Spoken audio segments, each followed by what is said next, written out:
nimekuona. Binadamu tumekutana hapa kati tena jua kali. Aya wewe kipi au washo gani kilichokufanya wewe hapo wewe mwanaume wewe lijali kabisa na nguvu yako kuingilia mapenzi ya mdogo wako? Aya umefurahi mdogo wako alipoingia mbinguni mapema? Umefurahi eh? Una akili kwani unajielewa? Wewe kuna mtu kwenye mapenzi kakuingilia wewe eh? Kuingilia mapenzi yako ya nini eh? Baba una hata haya, sio amekushusha kama mbuzi ya kafara eh? Mbona unataka kujitia kibakuli cha nzi kujaa bila kupipala mbu eh?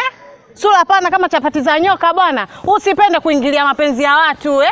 Muangalie yani hata ufanani mwanaume mzima. Haya wewe kuna mwanamume mkeka kuingilia kwenye mapenzi wewe eh? Wewe una haya eh? Una haya eh? Una haya nakuuliza tena yani nikikuangalia ulivyo yani muonekano wako yani haufanani eti kabisa unakaa unaingilia mapenzi ya watu unaingilia. Wewe mapenzi yako uliingiliwa? Uliingiliwa?